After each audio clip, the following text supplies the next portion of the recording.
আসসালামু আলাইকুম সুধী দর্শক, আমরা আজকে আপনাদেরকে সরাসরি নিয়ে এসেছি গাজীপুরের শালনায় বিশাল বাড়ির কাছাকাছি একটি গ্রামে, যেখানে আসলে উদ্যোক্তা হওয়ার স্বপ্ন নিয়ে কিন্তু আজকে তার যাত্রা শুরু করেছেন।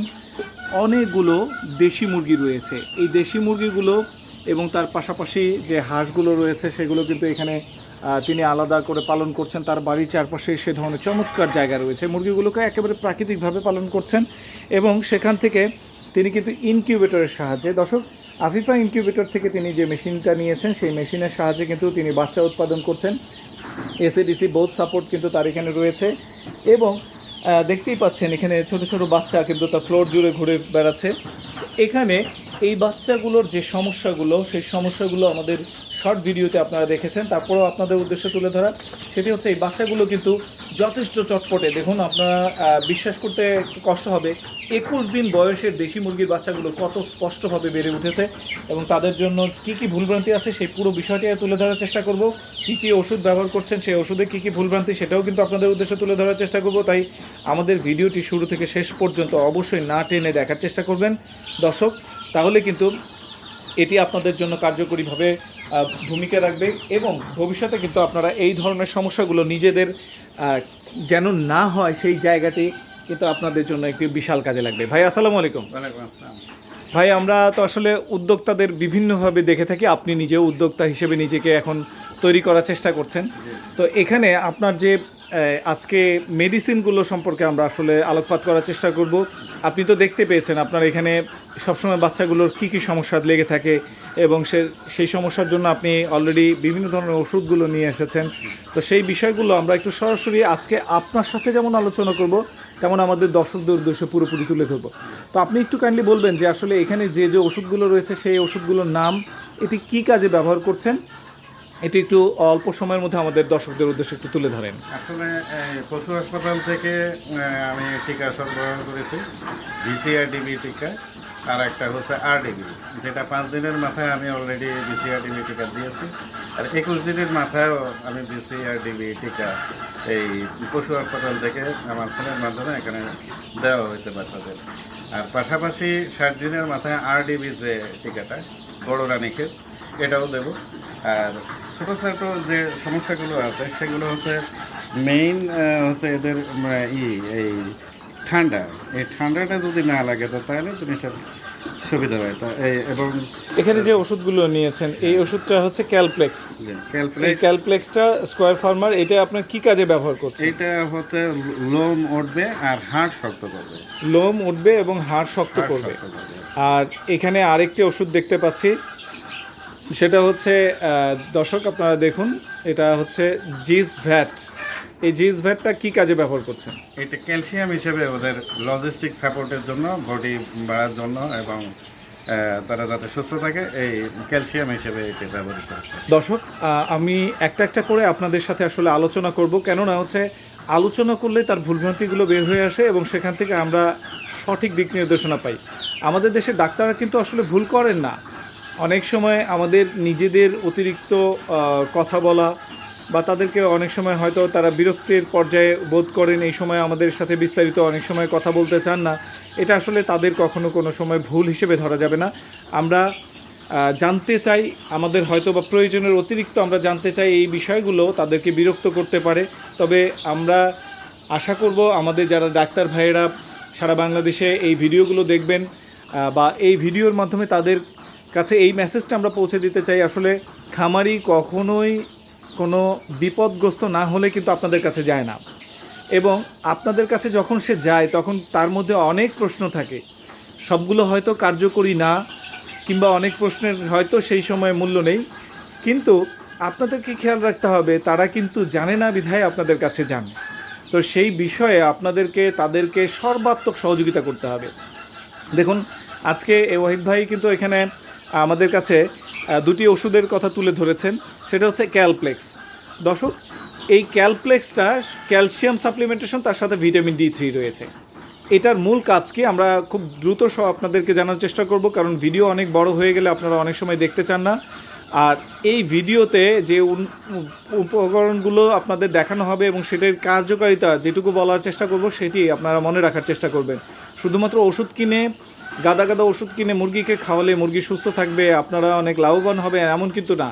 ওষুধ তখনই ব্যবহার করতে হয় যখন অসুস্থ হয়, এবং সে অবস্থায় অসুস্থ হয়ে গেলে কিন্তু আপনি লসে পড়ে যাবেন।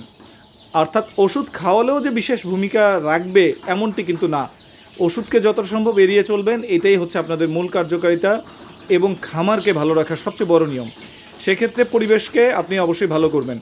দেখেন ওয়াহিদ ভাই, আমরা এখানে আলোচনা করতে গিয়ে আপনার এখানে খামারে যেটা পেয়েছি সেটা কি পেয়েছি আপনি নিজেই বলতেছেন যে মুরগির গাগুলো ভেজে আছে বাচ্চার ঘর। সেক্ষেত্রে আপনার কি করতে হবে? অবশ্যই এদের যেকে এখন প্রাকৃতিকভাবে বড় করার জন্য আপনার বড় জায়গা দিতে হবে, এবং নিচে প্রাকৃতিক পরিবেশে হয় বালু অথবা যেটা আমরা মোটা বালু বলবি, সে মোটা বালু অথবা কাঠের চোকলা। এটা কিন্তু অটো এখন আশেপাশেই কিন্তু আমাদের অটো মেশিনে কাঠের চোকলাগুলো অ্যাভেলেবেল পাওয়া যায়। বস্তা দেখা যায় 20-30 টাকা 50 টাকার মধ্যে পাওয়া যায়, বেশ বড় একটা বস্তা। এক বস্তা হলেই কিন্তু এখানে যথেষ্ট। আপনার কিন্তু আলাদা করে লিটারের দরকার নেই, প্রতিদিন ময়লা পরিষ্কার করার দরকার নেই। এই কাজটা যদি আপনি করেন তাহলে কিন্তু আপনার বাচ্চা পরিষ্কার থাকবে। এখন গায়ে যে ভিজে ভাবগুলো আছে সেটা কিন্তু আর থাকবে না, এবং বাচ্চা ঠুকরে ঠুকরে তার ময়লাগুলো কিন্তু খাবে না। এই দুটো জিনিস যদি না হয় তাহলে তার কিন্তু 70% রোগ এমনিতেই চলে যাবে। এটা আমি জানি না, এখন আপনার পরামর্শের কারণে এটা 2-1 দিনের মধ্যে এর যথাযথ পদক্ষেপ নেব। ধন্যবাদ। আরেকটা বিষয় সেটা হচ্ছে এইখানে আমরা যে ক্যালপ্লেক্সটা ব্যবহার করছি, দর্শক আপনারা জেনে নেবেন, এই ক্যালপ্লেক্সটা হচ্ছে ক্যালসিয়াম সাপ্লিমেন্টেশন। ক্যালসিয়ামের ভূমিকা কি? ক্যালসিয়ামের ভূমিকা অনেক ব্যাপক। এটিকে হাড় শক্ত করবে, ঠোঁট এবং নখ বৃদ্ধিতে সহায়তা করবে, পালকগুলোকে বৃদ্ধির সহায়তা করবে, এবং একই সাথে তার রক্ত সঞ্চালনের বৃদ্ধির ব্যবস্থা করবে। কেননা ক্যালসিয়ামের উপাদান ছাড়া কিন্তু রক্তকণিকা তৈরি হয় না। আরবিসি এটি তৈরি হওয়ার উপাদানই হচ্ছে এই ক্যালসিয়াম। তাহলে আপনি যদি বাহির থেকে শুধু ক্যালসিয়াম দেন তাহলে মুরগির কিন্তু কোনো বিশেষ উপকার হবে না, মুরগি যদি খাবার এবং অন্যান্য উপকরণের মাধ্যমে না পায়। এই ওষুধটা আমরা তখনই ব্যবহার করব যখন শুধুমাত্র অভাবজনিত লক্ষণ দেখা যাবে।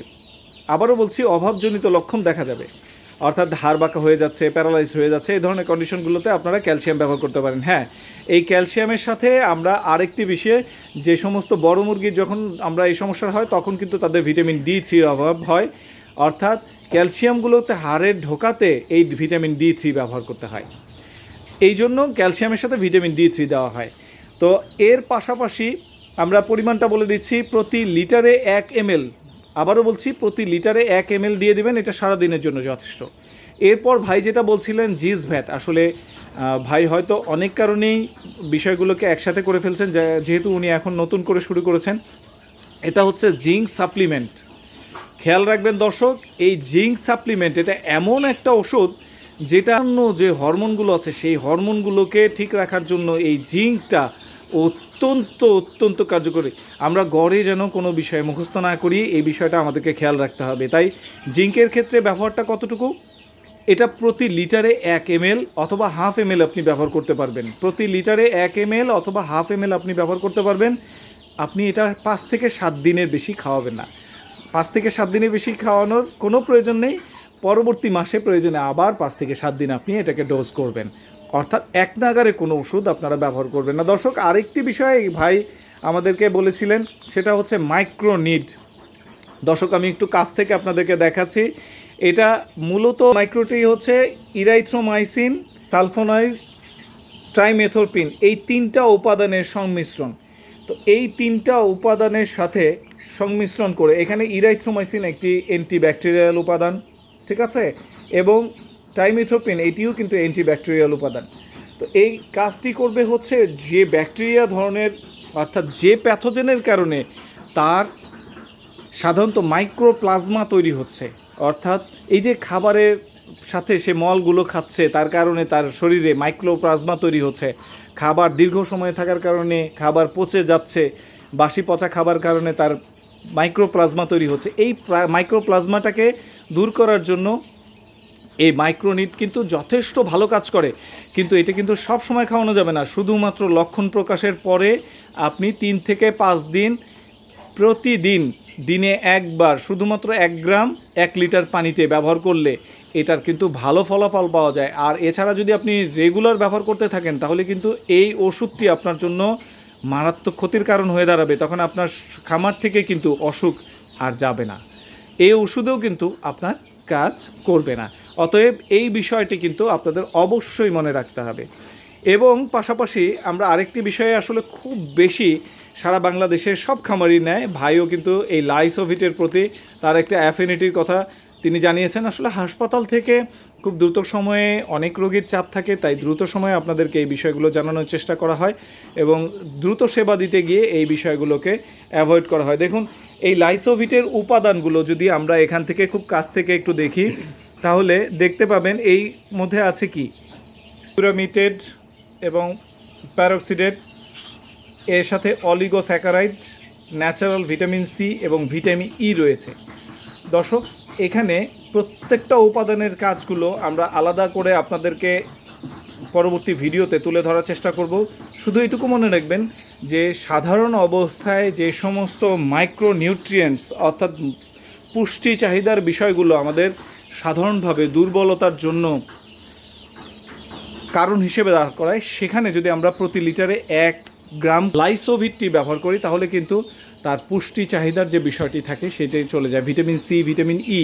ভিটামিন সি গরম থেকে ঠান্ডা লাগার জন্য এটি অত্যন্ত কার্যকরী, অর্থাৎ অতিরিক্ত গরম হলে সেই জায়গাটিতে আপনি যদি ভিটামিন সি ব্যবহার করেন তাহলে শরীরে ঠান্ডার উদ্রেক হবে।